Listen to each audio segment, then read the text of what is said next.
The American Musical Theater, an informal workshop in a series of television biographies of people whose personal contribution to the musical theater has made it a native American art. With Alfredo Antonini and the CBS Orchestra. With guest Richard Rodgers and singers Martha Wright and John Reardon. With students from the New York City high schools.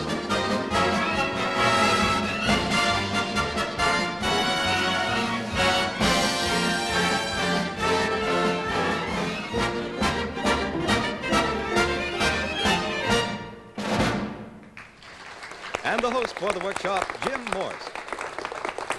Thank you, Maestro. Well, that song was from a landmark in the American Musical Theater. What was the show? Larry?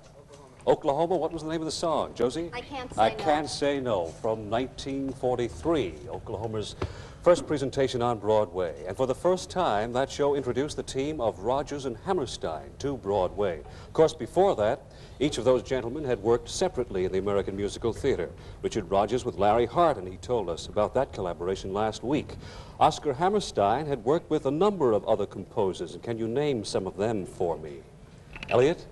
Jerome Kern was one. Vic? I believe Sigmund Romberg. Sigmund Romberg. Rudolf Frimmel was another. Herbert Stothert was a third. But it was as a team that Rodgers and Hammerstein dominated Broadway and began a new era in the American Musical Theater. And here with us today to tell us about that new era and about his partnership with Oscar Hammerstein, back for a second visit, is the foremost composer in the American Musical Theater, Mr. Richard Rodgers. Let's greet him again. Hello, Dick. Come sit down. Well, you didn't have your fill of us last week. No, I didn't get enough. Oh, that went by so quickly, too. Now, we come to Oscar Hammerstein.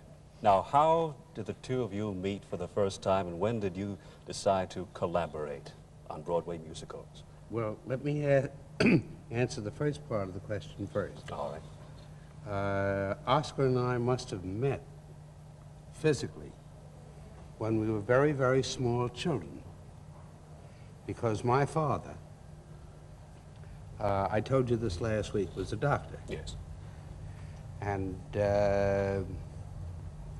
he was the obstetrician who delivered Oscar's first two children. Oh, what a coincidence. And Oscar even married a second or third cousin of mine. So I always knew Oscar. I knew him when he was a young man in college and I was a young man in high school.